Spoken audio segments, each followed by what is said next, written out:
안녕하세요. 역사 돋보기입니다. 조선 중기에 훈구파와 살인파의 대립이 극심해지면서 결국 조선 정계에 피바람이 부는데 살인파들이 원로 정치인들 훈구파들과의 정쟁에서 큰 화를 입은 사건을 사화라고 하며 총 4차례의 사화가 있었습니다. 이번 영상을 시작으로 4차례의 사화를 각각 알려드릴 텐데 먼저 최초로 벌어졌던 사화, 연산군이 쏘아올린 첫 피바람, 바로 무오사화입니다.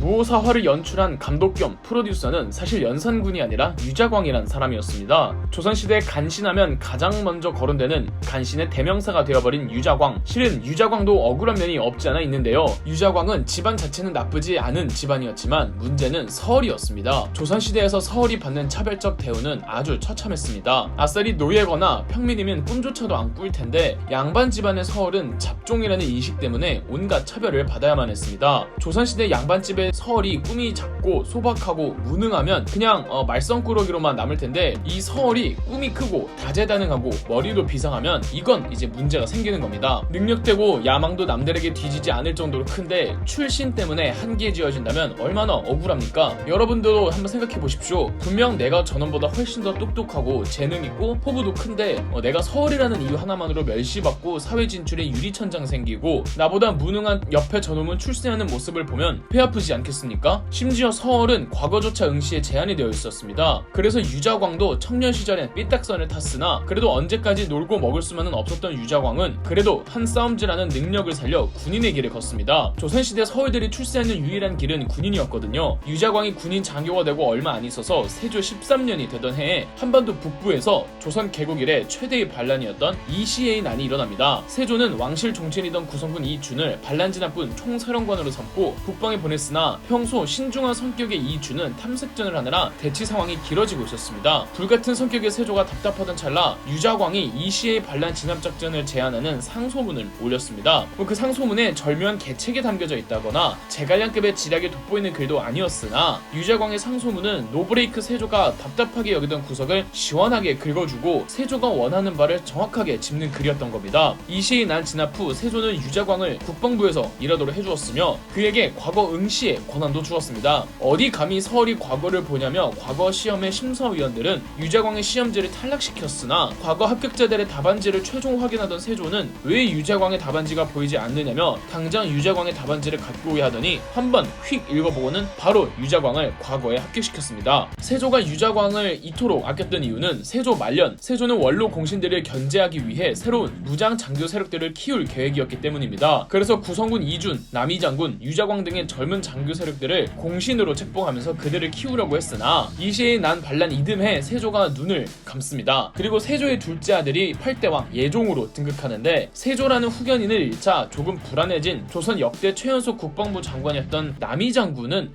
불안에 떱니다. 세조가 의도적으로 원로 공신 훈구파들을 견제하기 위해 육성한 이 무장 공신들을 이 원로 공신들이 좋아할 리가 없잖아요. 그렇다면 이 젊은 무장 공신들끼리 단합해서 꼰대들과 싸워야 하겠죠. 남이가 유자광을 포함해 무장 공신들끼리 파벌을 형성해 으쌰으쌰하기로 하던 찰나 유자광이 기가 막히게 남이의 뒤통수를 칩니다. 유자광이 국왕 예종에게 남이가 자신에게 같이 역모를 꾀하자는 말을 했다고 고발을 해버리는데요. 너무 놀란 예종은 남이와 남이의 측근들을 불러 모진 고문을 하다가 결국 남이가 역모죄를 인정해버렸습니다. 남이가 실제로 역모를 꾀했는지 아니면 모진 고문을 견디지 못하고 거짓 자백을 했는지는 지금까지 밝혀진 바가 없습니다. 그러나 유자광이 원로 공신들에게 붙기 위해 남이를 배신한 것만은 맞습니다. 유자광이 봤을 때 세조가 죽은 시점에서 원로 공신들과 싸우는 건 무리라고 생각해 비록 유자광 개인은 무장 공신이었지만 남이를 배신하고 원로 공신들에게 밀붙은 거죠. 얄밉고 얍삽해 보이지만 유자광의 판단은 정확했습니다. 뭘로 보나 유자광이 남이와 힘을 합쳐 원로 공신들에게 붙었다간 깨질 수밖에 없었습니다. 또 자기보다 집안이 좋다는 이유로 매우 빠른 속도로 출세하는 남이를 보고 유자광이 열등감을 느꼈을 수도 있고요. 참고로 춘천에 남이 장군의 무덤이 있는 섬이 바로 남이섬입니다. 그 유명한 남이섬의 이름이 남이 장군의 묘에서 유래했답니다. 유자광은 고발의 공을 인정받아 공신에 임명되어 당당히 훈구파의 일원이 되었고 남이 장군의 집까지 거저봤습니다.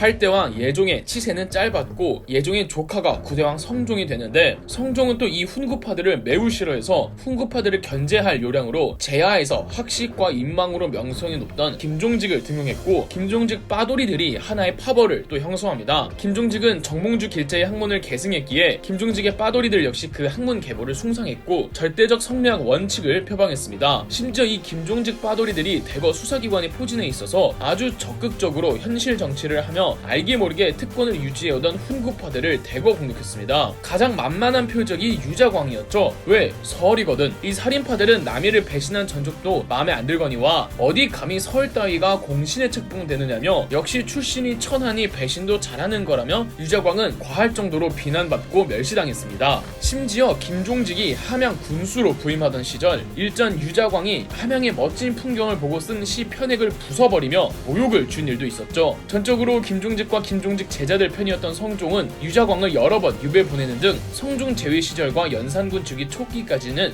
유자광은 옛날 그 기세를 펴지 못하고 있었습니다. 그러다가 연산군 재위 4년째가 되던 1498년 사단이 터집니다. 조선의 중앙관청 중에는 실록 편찬을 담당하는 실록청이라고 있습니다. 이곳의 총책임자였던 이극돈이라는 공신 집안의 훈구파 사람이 있었는데, 실록청 직원 중 김일손이라는 사람이 쓴 실록 기사를 보고 적잖이 당황합니다. 조카 단종을 죽이고 왕이 된 세조를 도덕적으로 맹비난하는 느낌의 글로 도배가 되어 있었는데, 이 이극돈이 유자광과 개인적인 친분이 있었고 이 강도 높은 실록의 기사를 실어야 하는지 말아야 하는지 고민을 털어놓았습니다. 이 기사를 쓴 김일손은 바로 김종직의 제자였고, 김종직과 그의 제자들에게 이를 바득바득 갈던 유자광은 그대로 연산군을 찾아갑니다. 연산군 4년이면 아직 연산군 재위 초기입니다. 아직 연산군이 미치기 전이에요. 오히려 재위 초 연산군은 탁월한 정치 실력을 보이기도 했습니다. 조선전기 정치파는 왕권을 강화하는 국왕과 왕권과 신권의 조화를 꾀했던 국왕들이 엎치락 뒤치락하는 형세였는데, 연산군이 모델로 삼았던 선대왕들은 태종 이방원과 세조였습니다. 즉 강력한 왕권을 추구했다고요. 그러나 태종 이방원이나 세조는 쿠데타를 통해 왕이 되었기에 쿠데타 세력들과 자기 최측근들을 곁에 포진해 둘 수가 있어서 왕권 강화를 추진하는데 큰 어려움은 없었습니다. 그리고 피를 본 왕들이기에 신하들이 알아서 무서워했다고요. 반면 연산군은 적법한 유교적 절차에 따라 왕이 되었습니다. 더군다나 연산군의 아버지 성종은 훈구 공신들을 견제하기 위해 살인파라고 불리는 김종직과 그의 제자들을 중용하면서 수사기관의 권한이 매우 커졌습니다. 여기에 유교적 도학 정치를 이상향으로 삼았던 성종은 신하들의 비판을 겸허하게 받아들였으나 연산군은 이를 국왕의 권위가 실추된 것으로 간주했습니다. 태종 이방원이나 세조처럼 강력한 왕권을 구축하기 위해선 연산군은 어느 정도 피를 봐야 한다고 생각하고 있던 찰나 유자광이 실록 사건을 고변해버린 겁니다. 연산군은 유자광을 내세워 김일손과 김일손이 실록을 편찬하는 과정에서 얻은 정보의 출처원들을 잡아들여 신문을 하는데, 잡아놓고 보니 전부 김종직의 제자들이었던 겁니다. 이들은 되려 신문장에서도 세조의 도덕성을 비판하고 김종서와 사육신의 의로운 죽음을 칭송하며 당당하게 나왔고, 연산군과 유자광은 사건을 조사하는 과정에서 국왕은 절대 실록을 열람해서는 안 된다는 원칙을 깨고 세조실록을 꺼내 읽습니다. 세조실록에서 김종직이 세조를 중국의 항우에 빗다며 맹비난하는 글을 봅니다. 김종직의 제자였던 김일손이 스승의 글을 필터링 없이 기고해버린 겁니다. 중국 역사상 가장 힘센 항우에 빗댄 건 좋은 거 아니냐고 할 수 있지만, 그럴 의도로 세조와 항우를 비교한 게 아니라 항우는 자기 출세에 방해되는 어린 황제를 야비하게 죽인 일이 있었습니다. 김종직은 항우의 손에 살해당한 어린 황제 의제를 조문하는 글, 이른바 조의제문이란 글을 썼고, 이 글은 항우를 폄훼하고 깎아내리는 건데, 이건 누가 봐도 세조를 디스하는 거였습니다. 아무리 세조가 선대왕이고 실록은 역사서이지만 이는 엄연히 국왕을 향한 모욕이었고, 유자광을 비롯해 안 그래도 수사기관에 종사하면서 설치되던 김종직 제자들이 안 입고 왔던 훈구파 대신들은 살인파들에 대한 극형을 주장했습니다. 당시 김종직은 이미 죽은 상태라 연산군은 김종직의 무덤을 파헤쳐 시신의 목을 한 번 더 베어버리는 부관참시 명령을 내렸고, 김일손은 능지처참형에 나머지 김종직의 제자들과 실록 사건에 관계된 사람들도 대부분 처형되었습니다. 이 사건이 살인파들이 겪은 최초의 사화, 무오사화입니다. 그동안 자기를 무시해오던 살인파들과 세상을 향한 유자광의 핏빛 복수였으며, 뒤에서 남몰래 가장 크게 웃고 있던 사람은 연산군이었습니다. 늘 세상에 원망을 품고 있던 사람에게 복수의 칼을 쥐어주면 이런 일이 일어나는 거죠. 그리고 원하던 피를 보고 왕무서운 줄 제대로 보여준 연산군은 이후 어떤 군주의 모습을 보여줄까요? 갑자사화에서 계속됩니다. 그럼 역사 돋보기였습니다.